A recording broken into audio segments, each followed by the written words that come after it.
नमस्कार, आपके साथ मैं हूं दीपिका शर्मा और आप देख रहे हैं क्राइम तक। यूपी के गोरखपुर का ये केस है जहां पर एक खुशबू नाम की महिला अपने घर की छत पर टहल रही थी, लेकिन उसे ये नहीं पता था कि उस छत की सीढ़ियों से उसकी मौत उसके पास आ रही है। क्योंकि ये पूरा जो मामला है, इसमें इतने सारे कैरेक्टर्स हैं, इसमें इतनी सारी कहानियां हैं, कस्में, वादे और प्यार, धोखा, जाहिर सी बात है सब कुछ इसमें है। और किस तरीके से इस महिला का कत्ल होता है वो भी काफ़ी ज़्यादा हैरान कर देने वाला है। पंचायत भी आती है, परिवार को भी सब कुछ पता चलता है, गंगा जल हाथ में लेकर कस्में खाई जाती हैं, भाभी की कहानी इसमें निकल कर आती है, पड़ोसी की कहानी इसमें निकल कर आती है और अंत में वो आरोपी अभी भी फरार है जिसने इस पूरे कत्लेआम को अंजाम दिया है। एक परिचित चेहरे ने अचानक से खुशबू पर हमला किया और उसकी जिंदगी खत्म हो जाती है। उसके बाद वारदात के पीछे जो कहानी है, जो रिश्ते हैं, जो कस्में हैं, वो तमाम चीजें सामने आती हैं। आखिर हुआ क्या था वो आपको बताते हैं। खुशबू अपने घर की छत पर टहल रही थी, तभी सीताराम नाम का एक शख्स उसकी छत पर आता है और अचानक से उस पर हमला कर देता है। एक हथियार उसके पास होता है जो काफी पैना हथियार होता है, उससे खुशबू के गले पर वो सीधा वार करता है। अब लहूलुहान हालत में खुशबू छत पर पड़ी होती है और सीताराम वहां से फरार हो जाता है। अब उस घर पर जो लोग मौजूद थे वो खुशबू को लेकर हॉस्पिटल पहुंचते हैं। उस घर पर खुशबू का देवर जितेंद्र मौजूद था और कुछ लोग और भी थे, ससुर भी वहां पर थे ये बताया जा रहा है, लेकिन पति नहीं था। डॉक्टर्स ने महिला को मृत घोषित कर दिया। इसके बाद गांव में काफी ज्यादा तनाव फैल गया था। तनाव इतना ज्यादा था, गांव के लोगों में आक्रोश इतना ज्यादा था, गुस्सा इतना था कि वो खुशबू के शव को लेकर सड़क पर जाम प्रदर्शन करते हैं। अंतिम संस्कार पोस्टमार्टम के लिए वो मना करते हैं।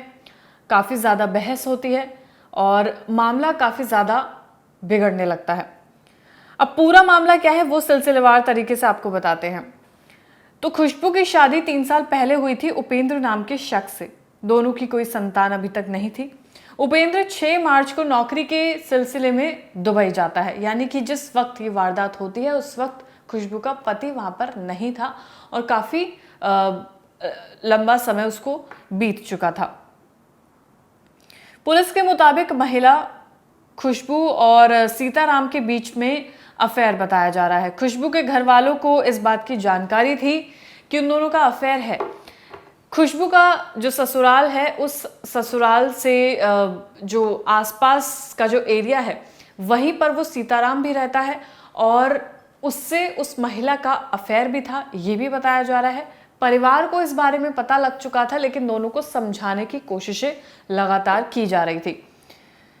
सीताराम का घर खुशबू के घर से 500 मीटर की दूरी पर है। खुशबू के घर वालों को जानकारी हुई तो उन्हें समझाया गया। 3 बार पंचायत भी हुई।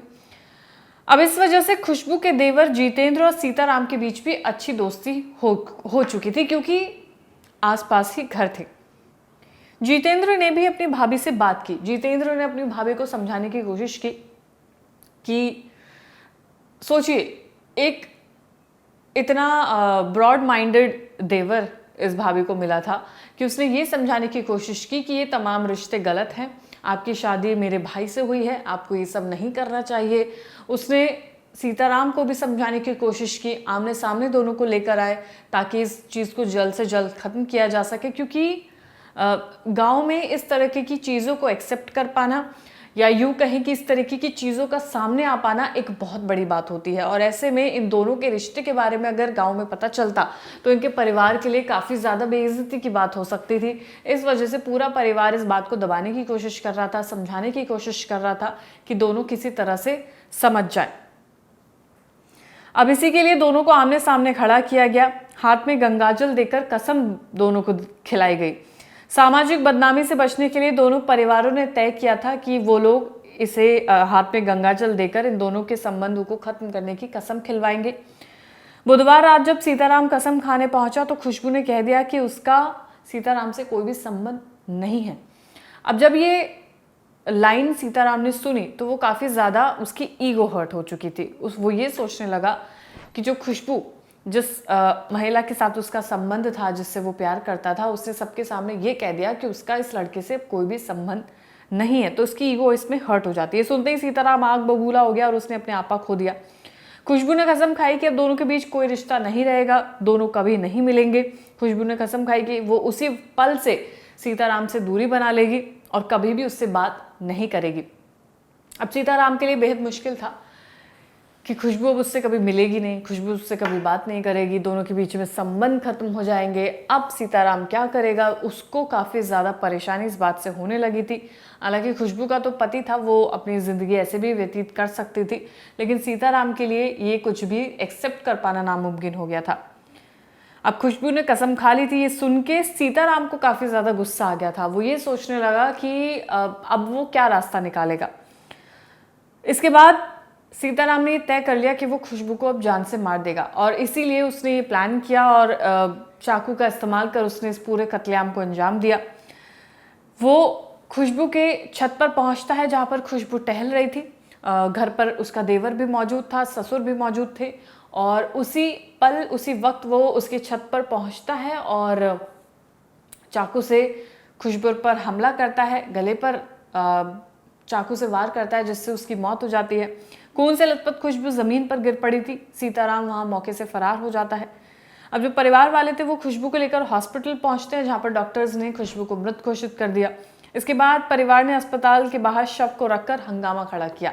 आरोपी का एनकाउंटर हो, ये मांग खुशबू के ससुराल वालों ने रखी। खुशबू के ससुर प्रकाश की तहरीर पर सीताराम पर केस दर्ज किया गया। इसके बाद पुलिस ने शव का पोस्टमार्टम कराया, अंतिम संस्कार कराया और आरोपी सीताराम अभी भी फरार है, जिसकी तस्वीर हम आपको दिखा रहे हैं। रिपोर्ट में दावा किया जा रहा है कि यही वो शख्स है जो आरोपी है, जो सीताराम है, जिसने कत्ल किया है, कत्ल को अंजाम दिया है। महिला का पति दुबई में था जिस वक्त ये पूरी वारदात हुई है। पति दुबई में था और पत्नी का अफेयर यहाँ पर पड़ोस में रह रहे सीताराम से चल रहा था।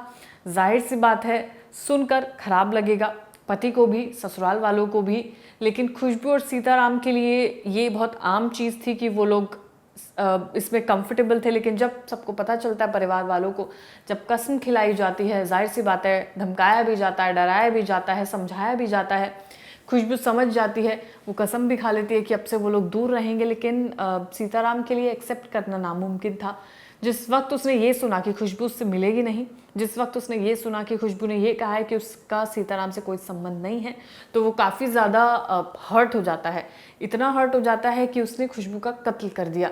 तो ये अपने आप में ये कहानी बताती है कि किस तरीके से इस तरह के अफेयर से बचने की ज़रूरत है और जिस तरीके से ये गाँव में हुआ तो परिवार के लिए अपनी इज्जत को बचाने के लिए, बदनामी से बचने के लिए तय किया था परिवार ने कि वो घर पर ही इस पूरे मसले को सुलटा लेंगे। लेकिन मसला और ज़्यादा बड़ा हो जाता है और फिर तमाम चीज़ें सामने आती हैं और फिर महिला की हत्या कर दी जाती है।